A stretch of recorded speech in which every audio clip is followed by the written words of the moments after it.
Hey there, today I'm going to show you how to curl your halo step by step, because how you curl hair like when you're looking at it versus when you're doing it on your own head is very different, and there's also tricks so that you can make your halo look super full.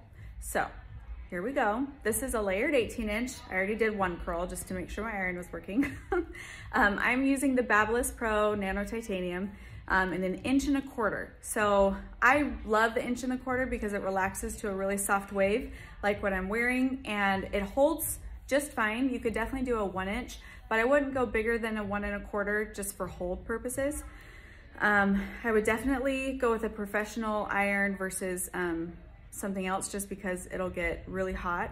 And even though they all feel really hot to the touch, you'll notice an iron that gets significantly hotter will hold a really long time in the halo hair. Okay, so this has just been blown out straight. First, I'm gonna spray it with my Sprit Spray, very, very light. This is a lightweight oil from Halo Couture, and we include it in all of our halo orders, so you should have this. And you just wanna mist it. It's a really light oil, and that's just gonna protect the hair, because it's real hair, from heat. So you always wanna prep it like that, brush it through before you start curling. This I have at, they go by numbers, like 1 through 50 versus 0 through 450 degrees. But the max heat of this iron, I believe, is 450, it might be 425. And when you guys ask me what setting to put it on, I say personally, I keep mine at the top. I just curl it kind of quickly. But if you aren't as quick, then turn it down 2 notches, maybe to 35 or 42. And you'll know, and you'll get better at it as you keep trying. So start with less, especially if you need to practice, and then you can turn your heat up. Okay, so a couple rules of thumb. You're always gonna curl vertically. So you're gonna have the handle down and be curling this way. How this sits on your head is this is the back and these are on your sides. So you always wanna curl away from the face and with your halo. So if this is center, when I'm working this way over and this way over, I'm always gonna be curling in. And then here in this middle section, you'll just pick which one it is. So I grab 1 inch, a good amount, and this is the one sitting on the outside. So then I go in with my clamp, and my clamp is facing the outside. So if I'm on this side, my clamp is facing this way, turning in. If it's on this side, it's facing out, turning in. So I clamp it, and you see how the curl looks almost like a ribbon rather than, you know, just a piece of hair that might be in like a bunch or a circle. That makes it really smooth. So when you brush it out, it stays nice and shiny. It's not gonna tangle, and it's predictable when you brush it out that the curls will look this way, versus if you just grab a piece and you're not as thoughtful about it, then when it comes down and you brush it out, your curls could be facing the wrong direction, or they could have like part of it that's not curled as tight as the rest of it. It's just not very consistent. So doing it this way in a ribbon-like curl is gonna be more predictable. So when you're finished, you know what it's gonna look like. And this style mimics how you curl your hair the best. It's a good foundation. So I'm just gonna grab 1 inch sections. So that was the first one. I'm gonna go 1 inch over and curl again vertically. So I'm kind of holding it up in a vertical piece like this, because this is the top of the weft and this is the bottom of the weft, because halos are made where they're hand-tied wefts and then they're sewn together. So it's a bunch of rows sewn together, which makes that weft look kind of thick in the back. So I like to grab a vertical section, because then when it comes down and I brush it out, it falls in like a tiered lay, rather than having them brush out and then they're all just sitting in the same curl. You'll see what I mean when I get there. So here's a vertical. Again, my clamp is out. I'm gonna curl, and I do keep my finger on this clamp just to loosen it a little bit as I turn the iron.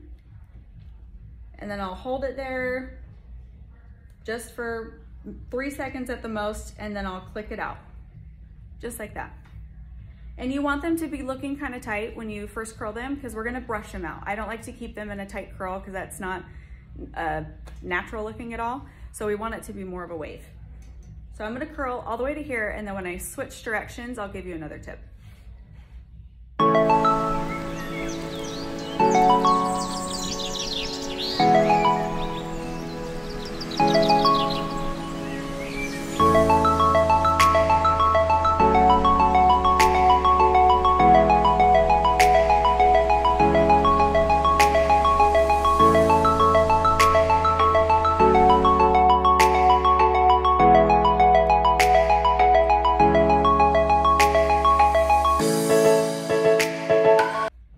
Okay, so I want to show you the difference of over directing a section versus just curling it straight down. It's a slight difference, but the longer you have your halo, you'll know it makes a big enough difference.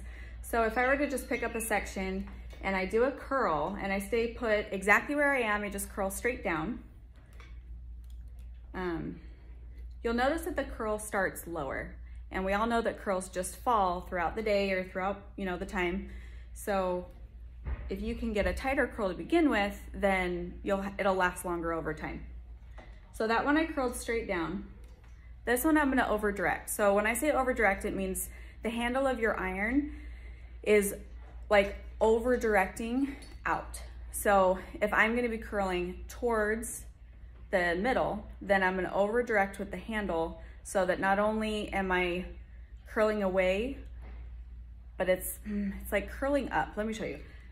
So you put your iron in just like you would, but right at the top, you push your handle out this way. And you keep clicking through until you're all the way through to the end. And keep feeling that hair. Another tip when you blow dry your hair or blow dry your halo and then you curl it, if it's not totally dry, these curls are gonna fall right out. Okay, so you see how I over directed, and look at this curl I did before. Do you see how that first turn is halfway down? I did it almost the same way, but I didn't over direct. Whereas this one, I over directed so the curl starts this high. I did the same thing over here and I did it over here too.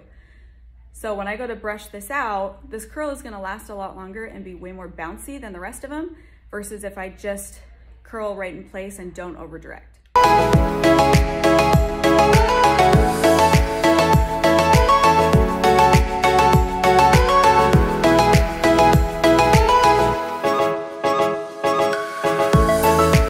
Okay, I finished curling, but this is just the first round. So I would recommend letting this sit for a good 10 minutes, like just walk away from it so that these can not only curl, but set. Ideally, I like to curl my halo and then like do it at night, let it sit overnight and then brush it out in the morning just so they had the most time that they could to set. But if you're in a bind or you wanna wear it in a little bit, then just make sure they're not warm to the touch at all and it's had time to just sit there, because they're still gonna go back and curl one more time, but it's more of just like touch-ups. Okay, so these are cooled off now. I'm gonna use my brush. It's a ventilated brush and it's the one that we include in all of our halo packages. So I'm gonna brush it out. And I'm not finished yet. So to make a halo look more natural, it needs to have almost a round shape. And if a halo is flat against your head, just doing one curl isn't gonna make as much of a difference, especially if you're trying to bridge a shorter haircut into a long length. You wanna have as much transition as you can. So we curled everything one time. Now we're gonna go through just the top layer and do another round of curls, but not as many. And then that will give us that round shape at the end, and I can show you what that looks like. So like I said before, the halos are wefts that are sewn together. So in this weft, there's different, you can see the rows in there.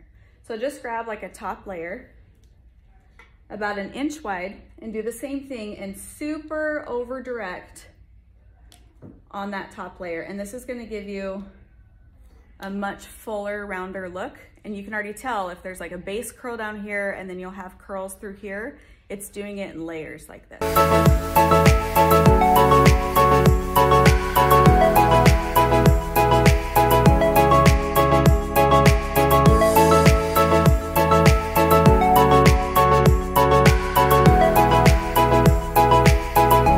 Okay, so I've curled it all. I've done that top layer. That's all I'm gonna do. And I'm just gonna let it cool and set. And then when I brush it out, I'll show you the shape that it creates. And if you have a short halo, meaning like a 12-inch, maybe even a 14, you'll probably only get 1.5 turns, maybe 2 out of your curling iron. But just a rule of thumb, I prefer to only have like 1.5 to 2 inches on the ends where I don't have any curl at all. If you want your halo to look thicker, don't put a lot of curl through the end. Leave the ends more straight like this, because then you can put in just a little bit of dry shampoo or a little bit of texture spray and kind of fluff them out. And with the shorter lengths, that's definitely what you want to do if you want to get the most fullness out of your halo. Okay, it's all cool. I'm going to brush it out with my detangler. And it's just a really soft, nice wave. And this is going to hold really, really well for a month and a half, easy. I don't recurl my halos often unless I'm in super humid area, or I don't even know, not that often. Like, I try to keep it as low maintenance as possible. So look at the shape. You see how it's really full through the middle? It's because we did the curls in layers. So it creates this transition, because your hair, if it's shorter, is probably gonna sit right about here, and you want the shape to just continue and look natural. So building in this interior, if you're adding like 4 to 6 inches or more, is super important. If you're just getting it for fullness or adding a couple inches, then you don't need to focus on that middle part. But if you do, that's how you do it. So again, I used a Babyliss Pro Nano Titanium, but you could use any professional curling iron or just a curling iron that gets really, really hot. And then I prepped it with the Halo Couture Spritz Spray, which is that light oil to keep it shiny and protect it from heat, and then use the detangler brush to brush them out. So if you have any questions further about this, put them in the comments or email me and I can get those answered.